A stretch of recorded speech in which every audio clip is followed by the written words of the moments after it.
بسم اللہ الرحمن الرحیم۔ السلام علیکم ورحمۃ اللہ وبرکاتہ۔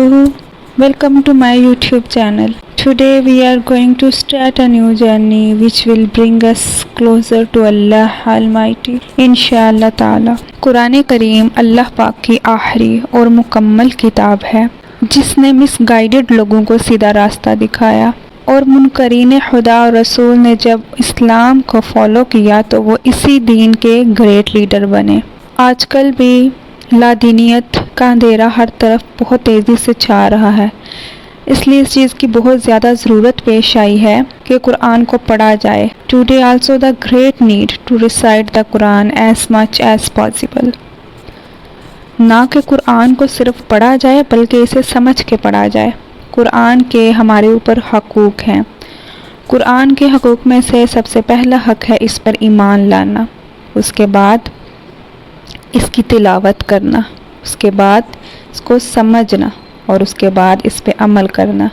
اب ظاہر سی بات ہے، سب سے پہلے تو تلاوت ہے۔ تلاوت کے بنا اسے سمجھا نہیں جا سکتا، اور جب تک سمجھ نہ ہو ہم اس پہ عمل نہیں کر سکتے۔ قال اللہ تبارک تعالی فی القرآن المجید والفرقان الحمید الذین آتینہم الکتاب یتلونہ، وہ لوگ جنہیں ہم نے کتاب دی تو وہ اس کی تلاوت کرتے ہیں، حق کا تلاوتی ہی، جیسا کہ تلاوت کرنے کا حق ہے۔ اولئک یؤمنون بہ، یہی لوگ اس پر ایمان رکھتے ہیں۔ سورہ البقرہ آیت 121۔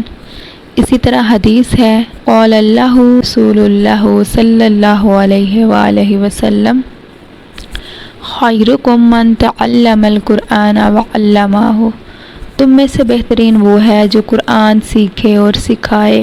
ایک اور جگہ حدیث ہے، افضل عبادات قرآت القرآن، افضل ترین عبادت قرآن پاک کی تلاوت ہے، قرآن پاک کی قرائت کرنا ہے۔ اب قرآن پاک کی تلاوت صرف قرآن پاک کو سمجھنے کے لیے نہیں بلکہ قرآن پاک کی تلاوت بھی ایک ثواب ہے، لیکن قرآن پاک کی تلاوت کرتے ہوئے بہت سارے لوگ سزا کے حقدار بھی بن جاتے ہیں، جیسا کہ حدیث شریف ہے۔ سیدنا انس بن مالک رضی اللہ تعالیٰ عنہ فرماتے ہیں، رسول اللہ صلی اللہ علیہ وآلہ وسلم نے فرمایا، رب قاری للقرآن والقرآن یلعنہ، بہت سے قرآن پڑھنے والے ایسے ہیں کہ قرآن ان پر خود لعنت کرتا ہے۔ کیوں؟ غلط پڑھنے کی وجہ سے۔ مثال کے طور پر قل هو اللہ احد، قل دو نقطوں والی قاف سے شروع ہوتا ہے، جس کا مطلب ہے کہہ دو کہ اللہ ایک ہے، لیکن اگر اس کو غلطی کے ساتھ پڑھا جائے تو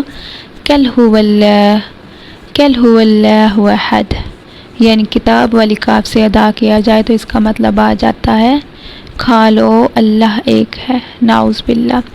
اسی طرح تلاوت قرآن کرتے ہوئے نہ چاہتے ہوئے بھی بہت ساری مسٹیکس ہو جاتی ہیں۔ کیوں؟ کیونکہ ہمیں اس چیز کا علم نہیں ہوتا۔ اب ان شارٹ بات یہ ہے کہ قرآن کو کیسے پڑھا جائے کہ قرآن صحیح معنوں میں بھی پڑھا جائے، قرآن کا حق بھی ادا ہو جائے، قرآن کی سمجھ بھی آئے، اور معاذ اللہ گنہگار بھی نہ ہوا جائے۔